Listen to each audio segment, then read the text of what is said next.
Granted, 1, 2, 1, 2. Each member of the crew for Space Shuttle Endeavour's final flight has been to space before. In fact, STS-134 is the 4th trip to the International Space Station for U.S. Navy Captain Mark Kelly, tying the record for the most visits. Kelly was born in Orange, New Jersey, and grew up in West Orange. As a young boy watching the Apollo moon landings, he thought about becoming an astronaut, but as he got older, it seemed out of the question. After high school, Kelly won an appointment to the U.S. Merchant Marine Academy with a plan for a career at sea. Then he made a trip on a grain carrier. Going from Seattle to a place called Savaga, Egypt. It's in the southern part of Egypt on the Red Sea. And getting across the Pacific, that ship went 12 knots. And it took us over a month to get across the Pacific Ocean and get us to Singapore. And I thought, boy, this is way too slow. So that's when I started thinking about flying airplanes in the Navy. When he finished his bachelor's degrees in marine engineering and marine transportation at the Academy, Kelly took his commission and went to the Navy Flight School. He made 2 deployments during Operation Desert Storm and flew 39 combat missions. Earned a Master of Science in Aeronautical Engineering at the Navy Postgraduate School, and then went to the Navy Test Pilot School, where the astronaut bug bit him again. You know, being a test pilot's fun. You get to test new things and sometimes fly new airplanes. And the space shuttle, you know, after STS-134 only has 134 flights. It's still more or less in a test program, even though we've been flying it for nearly 30 years now. So it's like the ultimate test pilot job. Kelly was an instructor at Test Pilot School when he was picked for the Astronaut Corps in 1996. Kelly was the pilot on shuttle mission STS-108 in 2001 and the second return-to-flight test mission in 2006, and he commanded the 2008 flight that delivered the Kibo laboratory module. Air Force Colonel Mike Fink has been to the station twice before, for a year on 2 long-duration missions, and he'll set a new record for time spent in space by an American at the end of this flight. Fink was born in Pittsburgh, Pennsylvania, and grew up in the suburb of Emsworth. And I was the oldest of 9 kids. We didn't have a lot of money, but we're still able to spend time in planetariums and the museums and the science centers that are all over the city. Had a benefit and blessing to be able to go to a private high school. I had to work on the weekends to make it happen, but the school made it work too. And I had a great, excellent education in high school, studying science and math and all the things that really excited me. Fink won an Air Force ROTC scholarship to MIT, where he earned bachelor's degrees in aeronautics and astronautics and Earth, atmospheric, and planetary sciences. That summer, he attended an exchange program with the Moscow Aviation Institute before heading to Stanford for a master's in aeronautics and astronautics. Then he started an abbreviated career as a fighter pilot. And it turns out after 6 or 7 months, the Air Force and I both agreed that I wasn't going to be the God's gift to aviation that I thought I was going to be, and I wasn't destined to become a fighter pilot, so I washed out of pilot training. Fink found his niche as an engineer and then a flight test engineer, attending the Air Force Test Pilot School and serving at posts in Southern California and later in Japan. But he never gave up his childhood dream. When I was 3 years old, I remember watching people walk on the moon. And I knew right then and there that's something I wanted to do.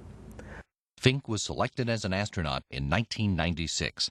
He spent 6 months as flight engineer on the International Space Station's Expedition 9 in 2004 and performed 4 spacewalks. Then another 6 months as commander of Expedition 18 and performed 2 more EVAs. One of his crewmates from that flight is with him again on this one. Dr. Greg Shematoff was born in Montreal, Canada, and had a father he describes as a space fanatic. Shematoff remembers watching Star Trek as a little boy and being intrigued. But then we went on a family vacation to Florida, and it was the time of Apollo 11, so we got to see the launch of Apollo 11 on a family vacation there. I was 6, and that was it. I told my dad at that point I wanted to do that and never changed my mind. The family moved to the United States and settled in San Jose, California when Shematoff was 11.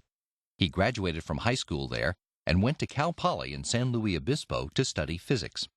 The launch of the first space shuttle mission during his freshman year changed his focus. And I just remember so vividly being in the dormitory, you know, people gathered to watch the first flight.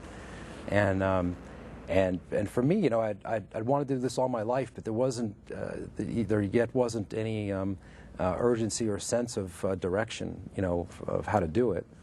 And as soon as that happened, I said, I got to call NASA and ask them what I have to do.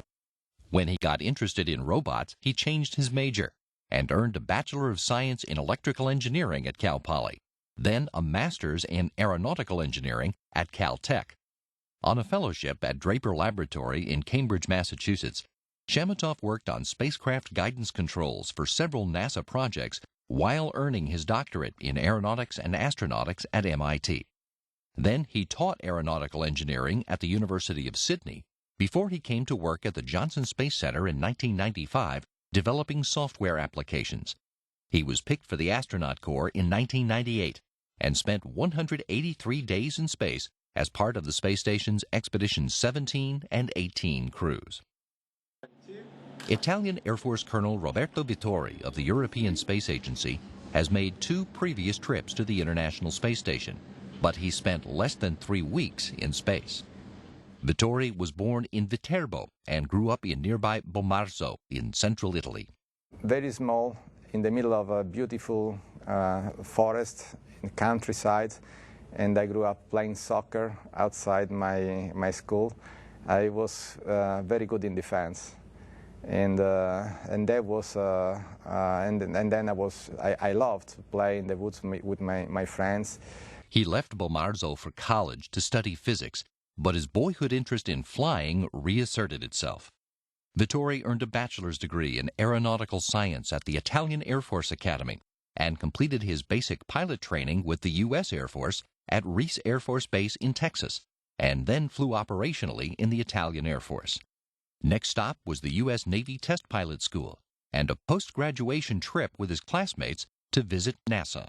All my colleagues, American colleagues, were thinking about becoming an astronaut, and I was thinking, bad luck that I am not U.S. Obviously, in Italy, it's not that easy to have opportunities for astronauts. 2 years later, while Vittori was working as a test pilot in Italy, he put in an application when the Italian Space Agency was looking for astronauts. He was selected and became a European Space Agency astronaut and trained as a member of the 1998 class of astronauts at NASA's Johnson Space Center. Vittori flew to the International Space Station on a Soyuz taxi flight in 2002, and then on a 10-day science flight in 2005 during the Expedition 10 to 11 crew exchange. He later served as an Italian Air Force liaison officer and completed master's degrees in aeronautical sciences at the University of Naples and in physics at the University of Perugia. This flight is the second station trip for retired Air Force Colonel Greg Johnson. Johnson was a military brat, born in the United Kingdom and raised all over the United States. He was inspired to become an astronaut during a family visit to his grandparents in Traverse City, Michigan, when they all watched the Apollo 11 moon landing. I was 7, my brother was 9, my sister was 11, and we were amazed, and I said, wow, I'd love to be an astronaut. So that was kind of the bit that was set way back when I was 7. Johnson graduated from high school in Fairborn, Ohio, and went to the Air Force Academy to become a pilot and an engineer. After graduating with a Bachelor of Science in Aeronautical Engineering and earning a Master's in Flight Structures Engineering at Columbia, Johnson was assigned to Reese Air Force Base as a pilot and then a pilot instructor. He flew combat missions in Operations Desert Storm and Southern Watch before attending the Air Force Test Pilot School, which rejuvenated the engineer in him and made him think about his childhood dream of becoming an astronaut. I'm flying really cool stuff, and they like to hire test pilots because each shuttle mission really is a test flight. And so went ahead and threw my name in the hat. Johnson was selected by NASA in 1998, earned an MBA from the University of Texas at Austin in 2005, and piloted the 2008 shuttle flight that delivered the first components of Japan's Kibo laboratory complex. Dr. Drew Feustel's first spaceflight got him nowhere near the International Space Station, but he got up close to something that none of his crewmates has ever seen before. Feustel was born and raised in Lake Orion, Michigan, north of Detroit. You have fond memories of summer and winter. You know, I think winters were quite enjoyable. We used to do a lot of snowmobiling and snow skiing, and in the summers we spent our time water skiing. And being a suburb of Detroit, Motor City, I became interested in automobiles at an early age.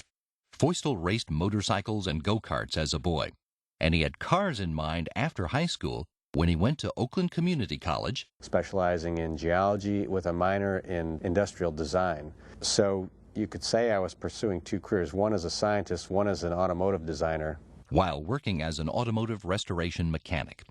After he finished his associate's degree, he went to Purdue for a bachelor's in solid earth sciences and a master's in geophysics, and was the team kart driver for his fraternity.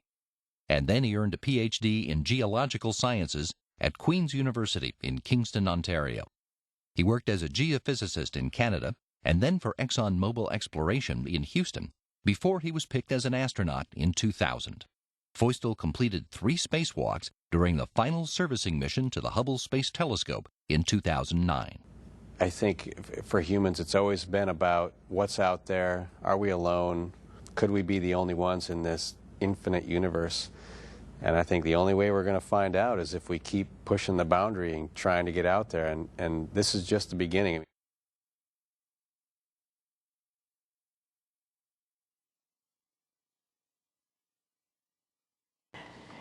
This is Mission Control Houston, and this is the International